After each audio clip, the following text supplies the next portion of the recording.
సత్యమును జీవమును ఆధారము నీ వాక్యము నా త్రోవకు.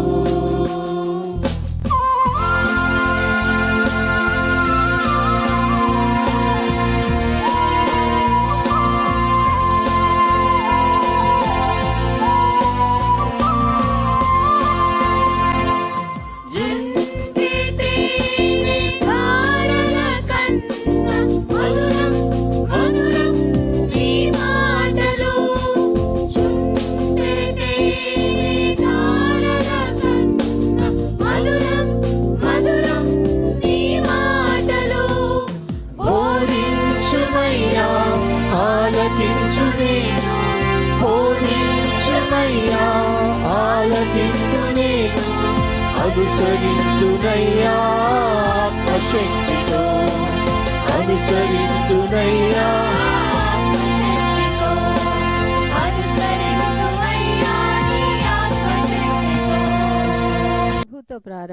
ప్రభుతో ప్రారంభం అనే ఆధ్యాత్మిక అనుదిన ప్రార్థనా కార్యక్రమానికి ప్రేమతో మిమ్మల్ని ఆహ్వానిస్తూ ఉన్నాం.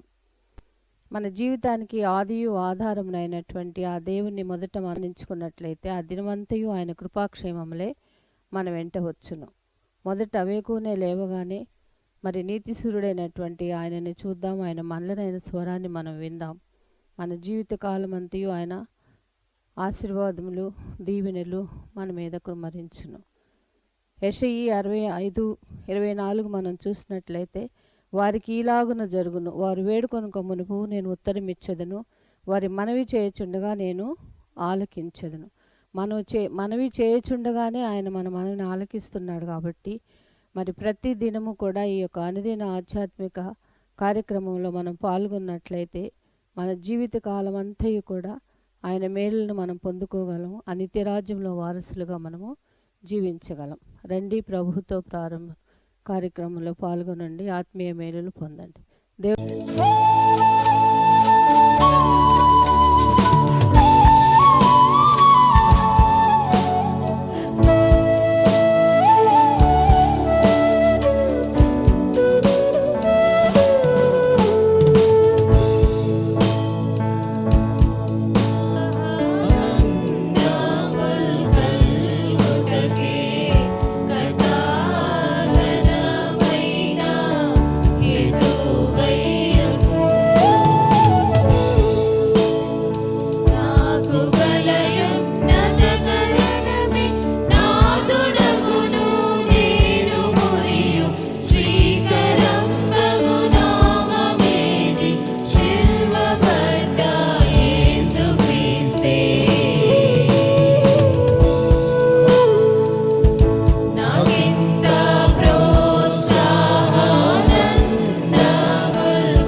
నూతన దినమును దేవుడు మనకు అనుగ్రహించాడు. ప్రభుతో ప్రారంభం, అనుదిన ధ్యానం, ఆత్మకు క్షేమం. ఈ క్షేమకరమైన ఆధ్యాత్మిక సువర్తమానములు అనుదినము ధ్యానం చేస్తుండగా దేవుడు మనకు ఆయన లేఖనాల్లోంచి కొన్ని ఆధ్యాత్మిక సత్యాలు బోధిస్తున్నాడు. ఆ సత్యాలను మన వ్యక్తిగత జీవితానికి అన్వయించుకుంటూ ముందుకు సాగుటకు పరిశుద్ధాత్మ దేవుడు మనందరికీ సహాయం చేయను గాక. ప్రార్థన చేద్దాం. కృపగల దేవా, దయగల తండ్రి, మీ పాదములకు స్తోత్రము చెల్లిస్తున్నాం నాయన. నీ ఉచితమైన దయా సంకల్పాన్ని బట్టి మమ్మను ప్రేమించి ప్రోత్సహించి నీ మాటలు మాకు వినిపిస్తున్నారు. ఆ మాటల వెనుక ఉన్న ఆశీర్వాదకరమైన సూచనలు మా వ్యక్తిగత జీవితానికి అన్వయించుకుని అనుసరించుటకు మీ కృప దయచేయమని, ఈనాటి లేఖనం కొరకు మేము నిరీక్షిస్తుండగా మీరే మాకు ఉపదేశించమని మా రక్షకుడైన యేసు నామమున అడిగి వేడుకొంచున్నాం తండ్రి, ఆమేన్.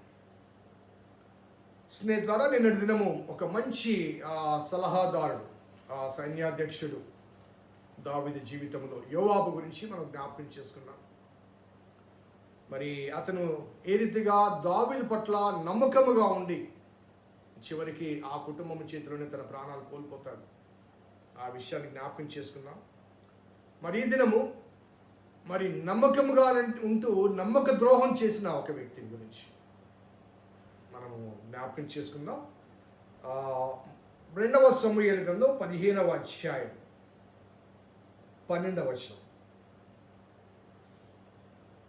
మరియు బలి అర్పింపవలని ఉండి అబ్షాలోము గీలోనీయుడైన అహితోపేలు అను దావీదు యొక్క మంత్రిని గీలో అను అతని ఊరి నుండి పిలిపించెను. గీలో అను అతని ఊరి నుంచి పిలిపించెను. గీలోనీయుడు అనగా ఆ గీలో ఆ ప్రాంతానికి చెందినవాడు. అతడు అహితోపేలు. అతడు దావీదునకు ఒక మంత్రిగా ఉన్నాడు. మరి అబ్షాలోము దావీదు మీద తిరుగుబాటు చేసే ఆ సమయములో ఆ దావీదు యొద్ద నుంచి ఈ అహితోపేలు అతన్ని తొలగించి తన దగ్గర సలహాదారుగా ఉంచుకుంటాడు. బ్యాడ్ కౌన్సిలర్ ఒక విధంగా చెప్పాలంటే. కొన్నిసార్లు మనకు మేలు చేసేవారు మన ఎదుట లేకపోయినా, లేకపోతే మంచి సలహాలు ఇచ్చేవారు లేకపోయినా, చెడు సలహాలు చేసేవారు ఉంటే మాత్రం అది మన ప్రాణాలకే హానికరంగా, లేకపోతే మనకే ఇబ్బందికరంగా మారుతుంది. అంతకుముందు మరొక వ్యక్తిని గురించి నేను మాటలు చెప్తాను. 13వ అధ్యాయంలో 2వ సమూయేలు 13వ అధ్యాయంలో అమ్నోనుకు మిత్రుడొకడుండెను. 3వ వచనం. అమ్నోనుకు మిత్రుడొకడుండెను, అతడు దావీదు సహోదరుడైన షిమ్యా కుమారుడు, అతని పేరు యెహోనాదాబు. ఈ యెహోనాదాబు బహు కపటము గలవాడు. అనగా ఈ అమ్నోను అనే దావీదు జ్యేష్ఠ కుమారుడు అబ్షాలోము సోదరైన తామారును మోహించి ఆమె విషయంలో దిగులు పడి ఆమెను ఏ రీతిగా స్వాధీనపరచుకోవాలని చిక్కిపోతుండగా మరి ఇక్కడ దావీదు సహోదరుడుగా షిమ్యా కుమారుడు. ఈ షిమ్యా ఎవరంటే మరి సమూయేలు యెష్షై ఇంటికి వచ్చి అభిషేకించాలని వరుస క్రమంలో అన్నదమ్ములను పెట్టినప్పుడు ఆ మొదటి ముగ్గురులో ఒకడు షిమ్యా. ఆ మొదటి ముగ్గురులో ఒకడైనటువంటి ఆ షిమ్యా కుమారుడు ఈ యెహోనాదాబు. బహుశా ఆ యెష్షై కుమారుల్లో మా తండ్రి కూడా రాజు అయ్యే అవకాశాలు ఉన్నాయి, ఈ కనిష్ఠుడు దావీదు రాజు అయ్యాడే అన్న ఆ భావన ఉండొచ్చేమో తెలియదు. కానీ అమ్నోను దగ్గర ఉండి అమ్నోనుకు ఒక దుష్టమైన దుర్మార్గమైన, అక్కడ రాయబడ్డ మాట, అతడు బహు కపటమైన వాడు, దుర్మార్గమైన సలహా ఇచ్చి ఆ సలహా ద్వారా తామారు చెరసబట్టడానికి, దాని పర్యవసానంగా అమ్నోను చంపబట్టడానికి కారకుడు అవుతాడు ఇతడు. Bad counselling. సో ఆల్సో ఇక్కడ ఈ అహితోపేలు అనే ఈ వ్యక్తిని మరి అబ్షాలోము పిలిపించుకుంటాడు. తనకు ఆ దావీదుకు వ్యతిరేకంగా పోరాటానికి సరైన సలహాలు ఎవరిస్తారా అని చెప్పి మరి అతన్ని పిలిపించుకోవడం జరిగింది. మరి అహీతోపేలు ఎటువంటి సలహాలు ఇచ్చాడో 1-2 చూపిస్తాను. 15వ అధ్యాయంలో 20వ వచనం చూడండి. 16వ అధ్యాయంలో 20వ వచనం, 16-20. అబ్షాలోము అహీతోపేలుతో మనము చేయవలసిన పని ఏదో తెలుసుకున్నట్టుకై ఆలోచన చేతము రమ్మని అనగా, అహీతోపేలు, నీ తండ్రి చేత ఇంటికి కావలి ఉంచబడిన ఆ ఉపపత్తుల యుద్ధకు నీవు పోయినడలా నీవు నీ తండ్రికి అసహ్యుడవైతివని ఇశ్రాయేలందరూ తెలుసుకుందరు. అప్పుడు నీ పక్షమున ఉన్న వారందరూ ధైర్యము తెచ్చుకుందరని చెప్పెను.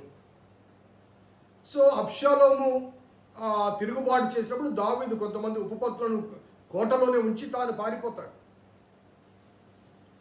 సో ఈ అహీతోపేలు అంటే ప్రజలు నీ వైపున కొందరున్నారు, నీ తండ్రి వైపున కొందరున్నారు, కాబట్టి నీ తండ్రి ఉపపత్తులను నీవు చరిచినట్లయితే ప్రజలు అనగా నీ తండ్రి దృష్టికి నువ్వు అసహ్యుడవుతావు. అప్పుడు ప్రజలందరూ నిన్ను ఆశ్రయిస్తారు, నిన్ను వెంబడిస్తారు, రాజ్యం నీ చేద్దవుతుంది. అహీతోపేలు ఇచ్చిన సలహా మేరకు అబ్షాలోము ఆ నీచ కార్యాన్ని జరిగిస్తారు. అలాగే 17వ అధ్యాయం ప్రారంభంలో చూస్తే, దావీదు అలసట నుండి ఉండగా బలహీనంగా ఉన్నాడు కనుక నేను అతని మీద పడి అతని బెదిరించినట్లా అతని యొద్ద ఉన్న జనులందరూ పారిపోదురు, రాజును మాత్రం హతము చేసి జనులందరూ నీ తట్టు తిప్పెదరు, నీ వెదకు మనిషిని నేను పట్టుకొనగా జనులందరూ వచ్చి నీతో సమాధానం పడుదురు గనుక నీ చిత్తమైతే నేను 12,000 మందిని ఏర్పరచుకొని పోయి ఈ రాత్రి దావీదును తరిమి పట్టుకుందనని అహీతోపేలు అబ్షాలోముతో చెప్పగా. ఏమన్నాడంటే, దావీదు అలసిపోయి ఉన్నాడు, నువ్వు మాట ఇస్తే చాలు, నేను వెళ్ళి 12,000 మందిని తీసుకుని వెళ్ళి దావీదుని చంపేస్తాను, రాజును మాత్రం చంపేస్తాను, అనగా నీ తండ్రిని చంపేస్తాను. అబ్షాలోముతో తన తండ్రి గురించి అహీతోపేలు చెప్తున్న మాట, నీ తండ్రిని చంపేస్తాను. ఆ బోధ గురించి ఇక్కడ రాయబడ్డ మాట 4వ వచనంలో, ఈ బోధ అబ్షాలోమునకు ఇశ్రాయేలు వారి పెద్దలందరికీ యుక్తముగా కనబడదు. రాజ్యము తప్ప, రాజ్యకాంక్ష తప్ప మరొకటి ఏది కనిపించని అబ్షాలోమునకు ఇతని సలహాలు అతని గురించి ఇంకా కొన్ని మాటలు 16-23 చూడండి. ఆ దినములలో అహీతోపేలు చెప్పిన ఏ యోచన అయినను ఒకడు దేవుని యొద్ద విచారణ చేసి పొందిన ఆలోచన అయినట్లుగా ఉండెను. దావీదును అబ్షాలోము దాన్ని అట్లే ఎంచుచూ ఉండిరి. దావీదు కూడా అహీతోపేలు ఏ సలహా ఇచ్చినా కానీ అది దేవుడిచ్చిన సలహా అని భావించేవాడట. అబ్షాలోము కూడా ఏ సలహా అహీతోపేలు ఇచ్చినప్పటికీ కూడా అది దేవుని యొద్ద నుంచి వచ్చిందని భావించేవాడు. సో వాట్ ఎవర్, సో అటువంటి క్రాఫ్టినెస్, అటువంటి క్రుకెడ్నెస్, అహీతోపేలు లాంటి అటువంటి క్రుకెడ్ వ్యక్తి మరి అబ్షాలోము చెంత చేరి తండ్రి మీదకి తిరుగుబాటు చేయడానికి, తండ్రిని సంహరించడానికి అబ్షాలోమును ఒప్పించడం, మరి ఆ బోధ పెద్దలందరికీ యుక్తముగా కనబడను అనే మాట రాయబడింది. సో ఇట్ వాజ్ అనగా ఆ క్రాఫ్టినెస్లో అహీతోపేలు వాడిన పదజాలను కానీ లేకపోతే అతను ఒప్పించడానికి అతను వాడిన పదజాలం కానీ ఆ బోధ అతనికి యుక్తముగా కనబడను అని రాయబడింది. అసలు ఈ అహీతోపేలు ఎవరు అనే దానికి ఒకసారి 23వ అధ్యాయం చూద్దాం.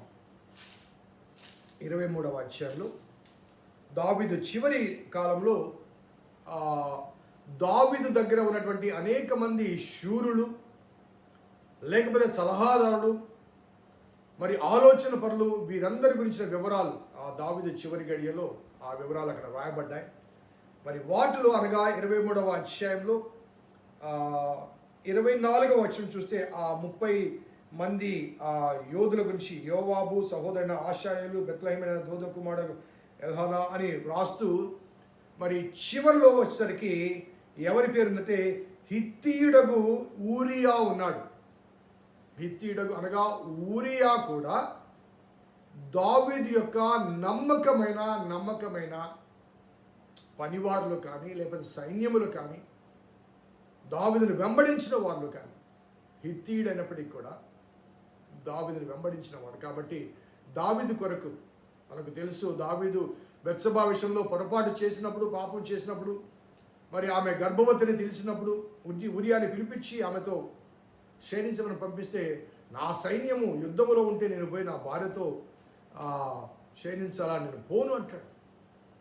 అటువంటి క్యారెక్టర్ ఊరియా.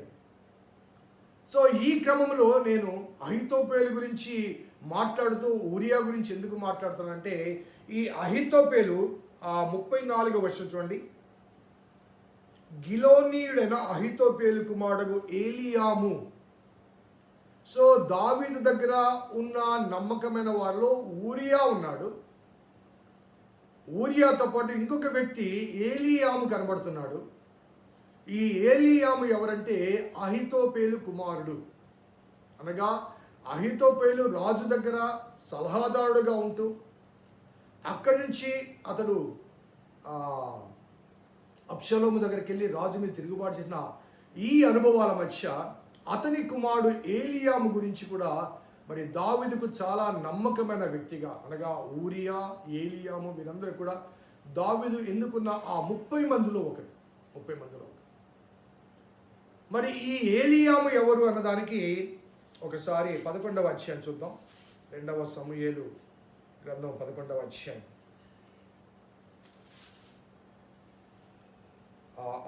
బెత్షెబా గురించి రాస్తూ 3వ వచనం, ఆమె బహు సౌందర్యవతి ఉన్నట్టు చూచి దావీదు దాని సమాచారం తెలుసుకుంటే ఒక దూతను పంపిన. అతను వచ్చి ఆమె ఏలియాము కుమార్తెయు హిత్తీయుడైన ఊరియాకు భార్య అయిన బెత్షెబా అని తెలియచేయగా. ఆమె ఎవరండి? ఊరియాకు భార్య మాత్రమే కాదు, ఏలియాముకు కుమార్తె. ఈ ఏలియాము తండ్రి ఎవరు? అహిమెలెకు. సో ఇక్కడ అహితోపేలు. ఇక్కడ అహితోపేలు దావీదు పక్క నుంచి అబ్షలోము దగ్గరికి వెళ్ళి అబ్షలోమును ప్రోత్సహించి దావీదును సంహరించడానికి అహితోపేలు కుట్ర చేయడానికి గల ప్రధానమైన కారణం అంటే, బెత్షెబా ఈ అహితోపేలు కుమారుడైన ఏలియాము కుమార్తె, అనగా అహితోపేలుకు స్వయంగా మనమరాలు. ఒకసారి ఆలోచించాలి.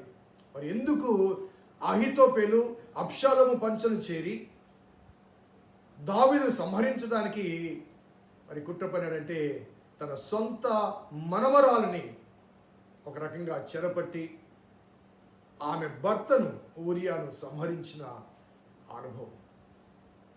సో ఈ అహితోపేలు ఎవరు అన్నదానికి, అతడు ఆ రీతిగా మరి చెడు సలహాలు ఇవ్వటానికి, దావీదు ప్రాణాలు తీయటానికి కూడా సాహసించిన లేకపోతే ప్రోత్సహించిన అనుభవాలు మనకు కనబడదు. అతడు తన మనవరాలి విషయంలో, తన కుటుంబం విషయంలో దావీదు చేసిన పనికి ప్రతీకారం తీసుకోవటానికి.